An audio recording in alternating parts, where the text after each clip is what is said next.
یہ ایسا سیزن اور ایسا مہمان ہمارا آ رہا ہے جس کی تیاری نبی علیہ الصلوۃ والسلام باقاعدہ کیا کرتے تھے. باقاعدہ نبی علیہ الصلوۃ والسلام رمضان کی تیاری کیا کرتے تھے. اور سیدہ عائشہ رضی اللہ تعالیٰ عنہ بیان کرتی ہیں کہ حضور اس طریقے سے رمضان کی تیاری کیا کرتے تھے جیسے کسی اور چیز کے لیے تیاری نہیں کیا کرتے. اور فرمایا کرتے کہ کمر کس لو، تیار ہو جاؤ، تمہارا وہ سیزن آ رہا ہے جس میں تم نے اللہ کو راضی کرنا ہے اور جہنم سے آزادی پا کے جنت کے اندر داخل ہونا. اور یہ ایسا عظیم مہینہ جس کے بارے میں اللہ رب العزت نے قرآن مجید میں فرمایا انا انزلناہ فی لیلۃ القدر، کہ قرآن مجید کو ہم نے قدر والی رات میں نازل کیا، یعنی لیلۃ القدر. وما ادراک ما لیلۃ القدر لیلۃ القدر خیر من الف شہر تنزل الملائکۃ والروح فیہا باذن ربہم من کل امر سلام ہی حتی مطلع الفجر، کہ اس میں ایک ایسی عظیم رات ہے اس مہینے کے اندر کہ جو خیر من الف شہر، 1000 مہینے سے افضل ہے. یعنی 1000 مہینے ایک سائیڈ پہ اور یہ ایک رات ایک سائیڈ. علماء اس کی مختلف تفاسیر کرتے ہیں.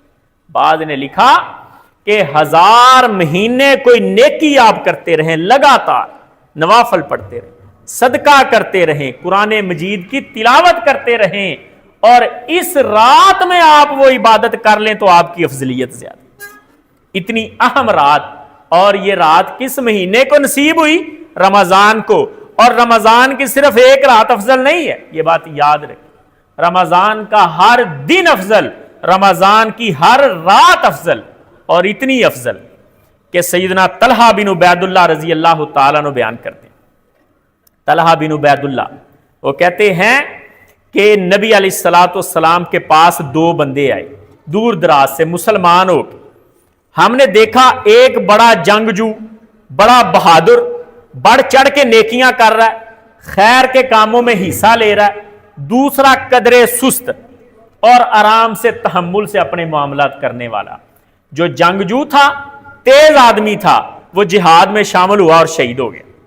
دوسرا بندہ زندہ رہا، نبی علیہ السلام کے ساتھ وقت گزارا. سیدنا طلحہ بن عبید اللہ کہتے ہیں میں نے خواب میں دیکھا کہ میں جنت کے دروازے پہ کھڑا ہوں اور یہ دونوں نبی علیہ السلام کے صحابہ آئے ہیں، اکٹھے مسلمان ہونے والے. ایک بڑا جنگجو اور اللہ کی راہ میں شہید ہونے والا، دوسرا ایک عام مسلمان جو حضور کی مجالس تو اٹینڈ کرتا ہے لیکن وہ رغبت نہیں ہے جہاد کی اور نیکی کی. کہتے دونوں بندے آئے اور دروازے پہ دستک دی گئی کہ 2 جنتی جنت میں داخل ہونا چاہتے ہیں. پہلے وہ بندہ آیا جو شہید ہوا تھا اور اس نے جنت میں داخلے کی اجازت چاہی. فرشتے نے کہا ابھی تمہارا وقت نہیں آیا، تم پیچھے چلے جاؤ، جب تمہارا داخلے کا وقت آئے گا تمہیں بلا لیا جائے گا، تم جنت میں داخل ہو جانا.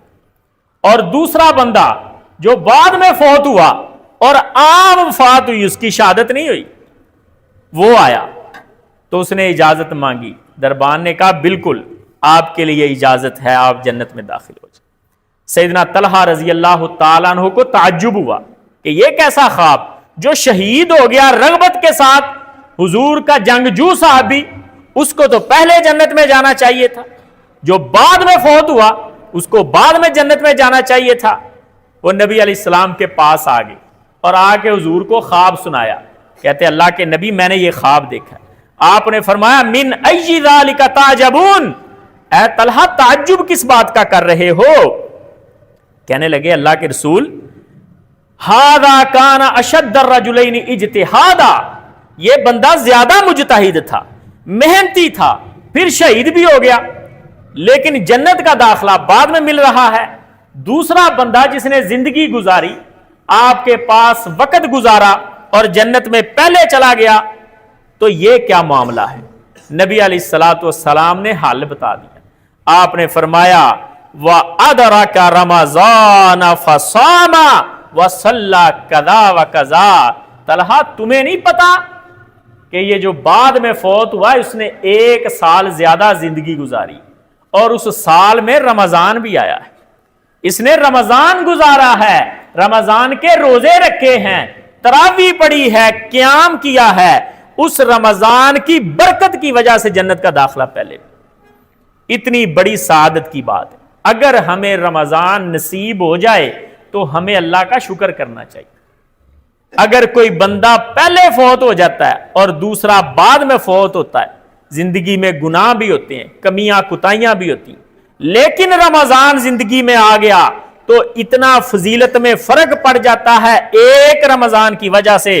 حضور نے فرمایا فما بینہما ابعد مما بین السماء والارض، دونوں کے درمیان اتنا فاصلہ ہے جتنا آسمان اور زمین کے درمیان فاصلہ۔ جس بندے کو رمضان نصیب ہو گیا، اگر رمضان نصیب ہو رہا ہے تو اس کی خوشی ہونی چاہیے، اور خوشی کے ساتھ ساتھ رمضان کے آنے کی تیاری ہونی چاہیے جو شعبان کا اصل مقصد ہے۔ اور رمضان کی تیاریوں میں سے سب سے پہلی تیاری اپنی نیتوں کو خالص کرنا، خالصتاً اللہ کے لیے۔ اور اللہ رب العزت فرماتے ہیں وَمَا أُمِرُوا إِلَّا لِيَعْبُدُوا اللَّهَ مُخْلِصِينَ لَهُ الدِّينَ حُنَفَاءَ، کہ اللہ نے یہی حکم دیا ہے پہلے لوگ، اور یہی حکم ملا ہے ہر انسان کو کہ عبادت خالص اللہ کے لیے۔ خلوص نیت بڑی ضروری ہے، اور ریاکار بندے کے اعمال قبول نہیں ہوتے۔ بخاری شریف کی پہلی روایت امام صاحب لے کے انما الاعمال بالنیات، اعمال کا دار و مدار نیتوں پہ، وانما لکل امرئ ما نوی، اور ہر شخص کو وہی ملے گا جس کی وہ نیت کرے۔ ہجرت جیسے بڑے عمل کی مثال حضور نے دی اور فرمایا فمن کانت ہجرتہ الی دنیا او الی امرأۃ، جس بندے کی ہجرت دنیا کے لیے ہوئی، یصیبھا، دنیا مل جائے گی، کسی عورت کے لیے ہجرت کی نکاح ہو جائے گا۔ ہجرت جیسا بڑا عمل بھی بغیر نیت کے قبول نہیں ہوتا۔ فَهِجْرَتُهُ إِلَى مَا هَاجَرَ إِلَيْهِ، ہجرت اسی چیز کے لیے سمجھی جائے گی جس کے لیے کی ہے، اور نیت اتنی اہم ہے۔ کتنا افضل ہے قاری قرآن، کتنی فضیلت ہے عالم کی، اور کتنی فضیلت ہے شہید کی، لیکن دوسری سائیڈ پہ جہنم کی آگ کو بڑکایا جا رہا ہے ان تینوں کے ساتھ۔ فرق کیا ہے؟ فرق نیت کا ہے۔ ایک بندے کی نیت بلند اور دوسرے کی نیت اتنی بلند نہیں، اور جب نیت بلند ہو تو اللہ عمل کی ایسے قدر کرتا ہے جیسے قدر کرنے کا حق ہوتا ہے۔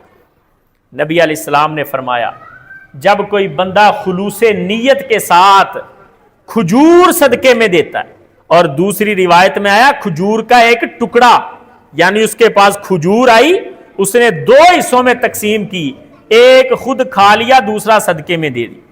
فرمایا خلوص نیت کے ساتھ دی گئی کھجور کی قدر اللہ کے ہاں اتنی ہے کہ اللہ رب العزت اسے اپنے ہاتھ پہ رکھ لیتے، اس ٹکڑے کو اپنے ہاتھ پہ رکھ لیتے ہیں، اور ہاتھ پہ رکھ کے اس کی نشر و نما کرتے، اس کی پرورش کرتے ہیں۔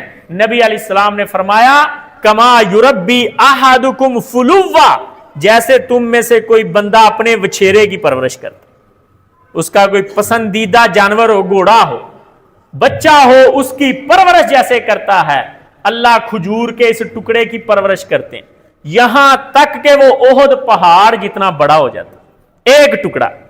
وجہ کیا ہے؟ وجہ ہے خلوص نیت۔ اور خلوص نیت کے بارے میں سفیان ثوری رحمہ اللہ کہتے ہیں اپنے شاگردوں کو، کہتے جیسے تم سیکھتے ہو نا اپنے اساتذہ سے نیکی کے کام، جیسے تم اعمال سیکھتے ہو ویسے ہم نیت سیکھا کرتے تھے اپنے اساتذہ سے۔ اور نیت اتنی اہم، رمضان کی آمد سے پہلے پہلا کام یہ کریں کہ اپنی نیتوں کو خالص کر لیں کہ رمضان آ رہا ہے، ہم نے اس میں اللہ کو راضی کرنا ہے، اور ہم نے جہنم سے آزادی پانی ہے، جنت کے ٹکٹ لینے ہیں، اپنے گزشتہ گناہوں کو معاف کروانا۔